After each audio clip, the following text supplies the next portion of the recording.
right, man. Could the Detroit Lions, excuse me, just got out the shower. Could the Detroit Lions look to trade into the top three of the draft after the Giants and the Browns are entertaining trading out? Now, the Bears GM says he expects a lot of activity in the 2025 NFL draft. Um, you know, one of the issues probably with a lot of activity is you have some questions in the top five. There ain't a Peyton Manning. There's not a Cam Newton. There's not, uh, you know, uh, a true elite prospect there. And people say, well, Travis Hunter is a generational talent, but the issue with Travis Hunter is he wants to play both sides of the football at 180 something pounds at a significant level, and that's just not going to cut it. So that's just not going to cut it. Or he's making demands already. Oh, if I don't play both sides, I won't play. And I would stay away from that. Because how many players we seen come in this league as an athlete, or that's what they call them coming out of high school into college, or we seen don't have a position and it don't work out. Isaiah Simmons, Mark Barron. I mean, we can go on and on again. And one of the true examples that actually worked, a few examples, was Jalen Petrie of the Houston Texans, which, he's going to drive the market up for Kirby Joseph, but he plays kind of that hybrid star type of role, hybrid linebacker, hybrid safety, hybrid nickelback, like that's what he plays. So in some of in a rare case with him, he actually, it worked. But a lot of those players you see that play multiple positions, it doesn't really work. Don't forget, another dude that played, that did it, that the Lions drafted that, was a safety, but is now as a running back is Vacky. They said, no, you're going to be a running back. You ain't got to worry about playing safety and help on special teams. So with the Giants and the Browns willing to trade out, you might say, okay, why not take Abdul Carter? The issue is he has a foot injury. Anytime you start talking about a man at 220 plus pounds, he's probably about 450, 260 pounds with a foot injury. That raises a red flag. That raises a huge red flag. You say, okay, he got a stress fracture. Is this going to be a problem? I don't know how many of y'all ever put on cleats. And depending on the screw ends or the type of cleats that you actually wear, they're very uncomfortable in the foot. The cleats are very uncomfortable to wear, especially until you truly break them in. So I couldn't imagine wearing a new pair of cleats every game because Jesus Christ, man, I used to hate being in cleats, especially if you have a wide foot. Horrible experience. But could the Lions get up there? And obviously, they bargaining chips will be their draft picks, and my train of thought behind it is as simple as if you was willing to trade for Myles Garrett, in which we heard they were willing to trade for Myles Garrett. If you were willing to trade for Myles Garrett and trade 4 or 5 draft picks, why not? If you really believe in Abdul Carter can be that guy, why not move on up, get Abdul Carter, and get them for a cheaper price tag and get them in here. Could they move up for Travis Hunter? I mean, that's a different conversation. The Lions love versatility, but at that point, I think it's a lot to ask for anybody come in to do that. But Cleveland Browns, New York Giants are fielding trade inquiries for their early picks in the NFL draft, sources told Peter Schrager. Although the Tennessee Titans announced Tuesday they are not entertaining offers for the first overall pick. Sources told Schrager that the Browns, who have the second pick, and the Giants, who had the third pick, have received calls over the past 40 hours, that neither team is outwardly rejecting those overtures. The expectation, sources told Schrager, is that those teams are looking to trade up to 2 and 3, are pursuing Colorado two-way star Travis Hunter and Penn State Abdul Carter, or Boise State's running back Ashton Jenney. My thing is this: I'm not trading up there to get no fucking running back.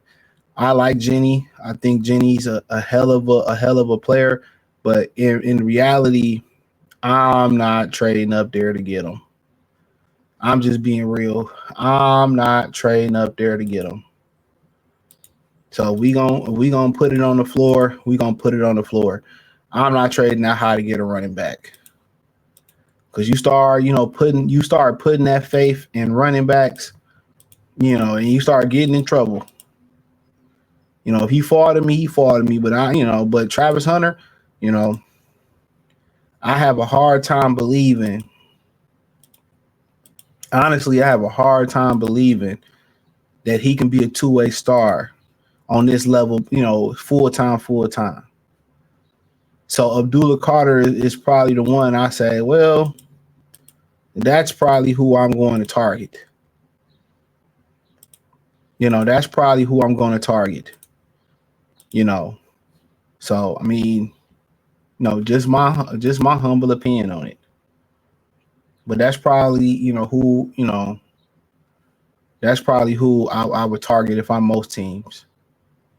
So that's just my humble opinion on it. You know, that's probably my humble opinion on it. So, um, but we'll see. We'll see. But but yeah, if the Lions could do it. The problem is, they pick so low, so then you would have to give up next year's first round pick. And then also you're probably going to have to give up a significant player, which most people think that's going to be Jameson Williams. So, honestly, you move up that far, you get a guy like that, you're going for it, and then you don't have the pieces to the pie, the rest of the pieces in the draft to build your team. But I mean, they have significant depth, but they still have other needs. You lose Jameson Williams, well, you're gonna need a receiver. You still need two receivers, so you probably won't be picking again to the end of the third or fourth round. So, do you go out there and what free agent receivers still left? Um, that's the $1 million question. How do you feel the receiver role? Can you get the New York Giants to give up Darius Slayton in a deal?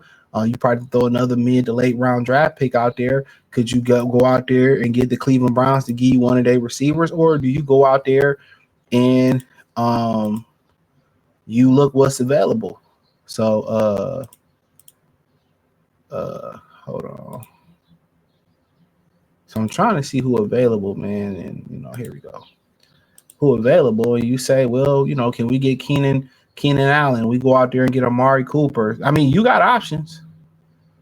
Elijah Moore. I mean, you got options. I mean, I think they legit can get by probably drafting a rookie late, developing them, and then you can get by picking up Keenan Allen or Amari Cooper, and then probably adding a Tyler Lockett or Elijah Moore for speed, so they can get. I mean, they got options out there. So I don't know, man, but that'd be the question. If you trade J-Mo and package some picks, how do you fill out your receiving core? So and the rest of your team if you need be. But hey, check out Detroit Lions Talk playlist. Thumbs up the video, share the video, subscribe to the channel. Next subscribe button is the bell icon button. Hit all notifications, increase your chance, get notifications. We go live or drop video financially. Want to support the channel? Cash App $ CJ Good 313, Venmo CJ Good 313, PayPal link description. Hit the link in the description. You can literally follow me everywhere. I appreciate the love. Yeah, oh, that's crazy. My homie sent me this. So this guy basically says that the Lions have to give the 28th pick, the 60th pick, a 26th first round pick, a 26th third round pick, where they would keep. I guess they would give up first, second, this year, a first and a third next year to move up with the Giants and to get Abdul Carter. So that's what he's saying is going, and that's pretty much what I thought it would take. So is it worth it? Is it worth it? So I don't know. That's up for them to what's the gap between him and James Pierce? What's the gap between him and the Michael Williams and the dude from Georgia? That's the $1 million question. How large is that gap? No Diddy, no Harvey Weinstein, no Kevin Spacey. Y'all let me know. Me personally, I'm not that entrenched in the draft. I'm tired of football at this point after last season. So, I mean, let me know what y'all think, man. Thumbs up the video, share the video, subscribe to the channel, hit the link in the link tree in the description. You can follow me where I'm producing content everywhere: Instagram, Facebook, X, my other channels. You want to donate, Cash App, Venmo, PayPal, best way to donate. Thumbs up the video, share the video, subscribe to the channel. Peace.